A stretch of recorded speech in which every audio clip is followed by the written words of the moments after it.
IPO market में भी भरपूर एक्शन है। आईआरएफसी का आईपीओ आज बंद हो रहा है, बट इंडिगो पेंट्स का आईपीओ खुल रहा है। सर किस तरह से देखें, क्या रेकमेंड करेंगे आप? लगाइए पैसा, जमकर लगाएं, दम लगाकर। हाँ बिल्कुल, इंडिगो पेंट्स पैसा लगाने की राय है। क्यों है पहले बता दूं, कुछ अच्छी चीजें इस आईपीओ के बारे में बता दूं। पहली चीज तो ये कि रेवेन्यू और प्रॉफिट की ग्रोथ पिछले अगर 3 सालों की आप देखिए, बहुत इंप्रेसिव, बहुत बढ़िया है जी।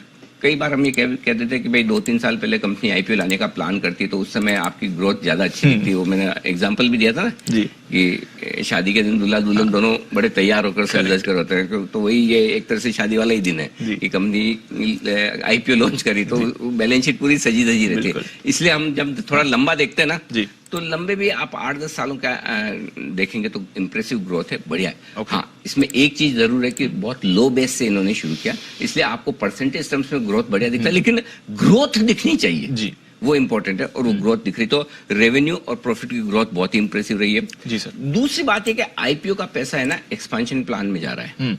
तो ये एक्सपेंशन प्लान में जो थोड़ा सा ऑफर फॉर सेल है इनके पी इन्वेस्टर्स सिकोया की तरफ से, बट बाकी एक्सपेंशन प्लान में जा रहा है। और मेरे लिए इस आईपीओ में स्ट्रांगली पैसा लगाने की जो राय है, उसके पीछे सबसे बड़ा कारण ये है, जो आईपीओ का पैसा आकर एक्सपेंशन में जा रहा है। तो अब आप ये कहेंगे बहुत सारे आईपीओ आते हैं सर, उसका पैसा एक्सपेंशन में जाता है, तो इसमें ऐसी नई बात क्या है? नई बात है, क्यों?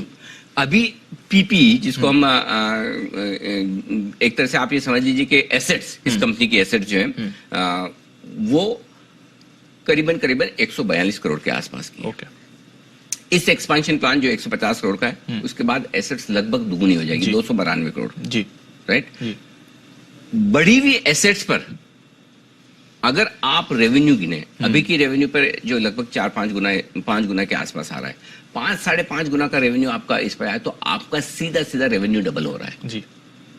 और इसीलिए तीसरा पॉइंट जो मैंने लिखा कि विस्तार के बाद इसके वैल्यूएशंस बहुत आकर्षक हो जाएंगे। अभी आप पिछले 3 क्वार्टर के वैल्यूएशन देखेंगे तो आपको लगेगा अरे भाई ये वैल्यूएशन के मामले में क्या एशियन पेंट्स जितना दे देंगे, क्या बर्जर जितना देंगे, कंसाई नेरोलैक जितना देंगे।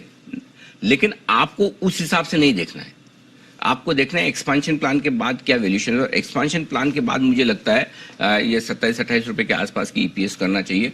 और उस लिहाज से अपने पेयर्स के मुकाबले में करीबन 35-40% सस्ता है अभी। हाँ, 35-40%। तो मेरे हिसाब से लिस्टिंग पर 35-40% की गुंजाइश है। हाँ। तो सर ये जो बाजार का एक कंसर्न है कि थोड़ी एक्सपेंसिव वैल्यूएशन है, एक्चुअली वैसा नहीं। प्रॉब्लम क्या है दीप? हाँ। इसमें प्रॉब्लम है ना, मैं चाहता हूँ इसमें सेबी भी ध्यान दे। क्या है, एक जमाना था जब है ना आईपीओ आते थे कंपनी के, तो आईपीओ में होता ये था कि तब कंपनियां प्रोजेक्शन देती थी अगले 3 साल 5 साल का कि हम ये करेंगे वो करेंगे, और पता चला वो देखकर इन्वेस्टर्स पैसा लगा रहे हैं, होता कुछ नहीं था, और बाद में कंपनियां गायब डूब गई है। ये नहीं मतलब ये बोला ना कि हमने ये सोचा था ये हो गया।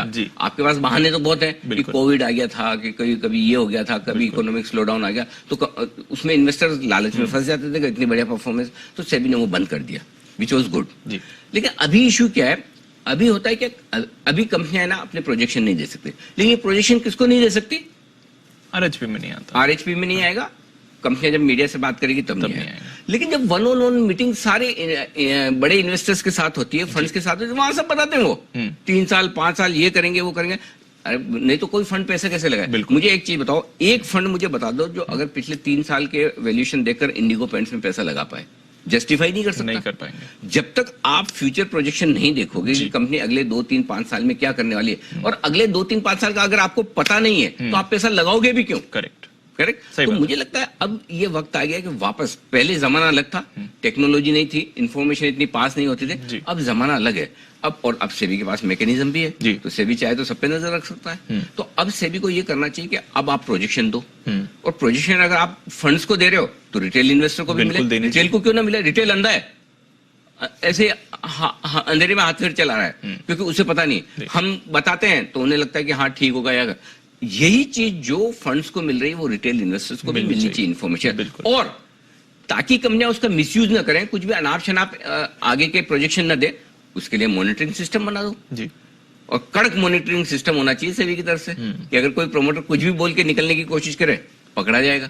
तो ये अब करने की जरूरत है। उससे क्या होगा कि हर एक इन्वेस्टर न सिर्फ फंड मैनेजर बल्कि एक रिटेल इन्वेस्टर भी सही कॉल ले पाएगा कि मुझे इस आईपीओ में पैसा लगाना है। बिल्कुल सर।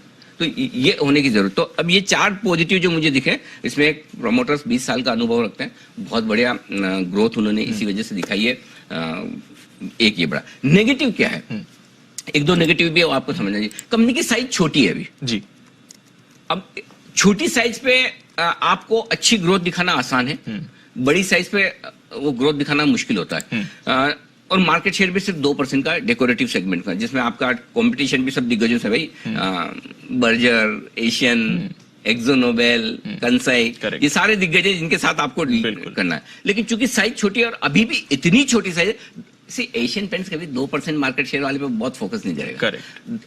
अगर ये 2% है, 3% हो गए मार्केट शेयर, इनके लिए 50% जंप है। करेक्ट। एशियन पेंट्स को फर्क नहीं पड़ता।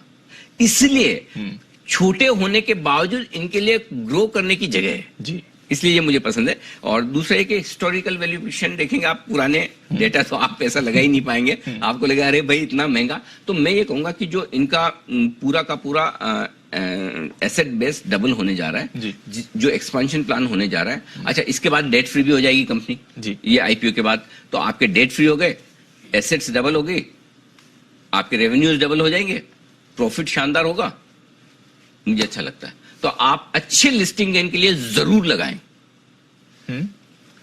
अच्छे लिस्टिंग गेन के लिए जरूर लगाएं। और लॉन्ग टर्म लिस्टिंग के बाद देख लेंगे।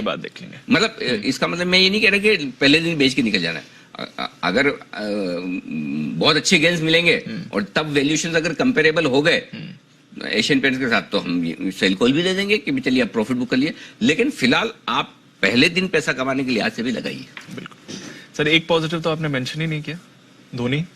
हाँ, धोनी भी है बिल्कुल। अच्छा हाँ, इसमें भी एक बढ़िया इंटरेस्टिंग बात है, इनमें बड़ा खर्चा है जी एड का, और धोनी इनके ब्रांड एम्बेसडर है, करेक्ट। अब ये आईपीओ लाने के बाद उन्हें रखेंगे नहीं रखेंगे मुझे नहीं पता, हाँ। चलो मान लिए रखेंगे, लेकिन एक तो ये कि अभी जो सेल्स है, अभी जो प्रॉफिट है, उस पर धोनी को उतने ही पैसे दें। अच्छा, धोनी की कॉन्ट्रैक्ट तो मेरे ख्याल से सेल्स और प्रॉफिट पे नहीं होगी, उनकी तो फिक्स होगी। तो सेल्स आपके डबल हो जाए, पैसे उतने ही लगे ऐड के, हाँ, तो वो भी फायदा है, आपके खर्चे बच रहे हैं, करेक्ट। तो वो मार्जिन आपके सुधर रहे हैं, मार्जिन बेहतर हो सकते हैं। तो मार्जिन इंप्रूवमेंट का स्कोप है, रेवेन्यू और प्रॉफिट इंप्रूव होने का स्कोप है, मुझे बढ़िया लगती है। तो फ्यूचर प्रोस्पेक्ट्स पे देखें तो बढ़िया कंपनी है। बिल्कुल। तो ये है पूरा आईपीओ मार्केट की स्ट्रैटेजी, पैसे लगाएं अच्छी लिस्टिंग गेन्स के लिए। इंडिगो पेंट्स जिसका आईपीओ आज खुल रहा है।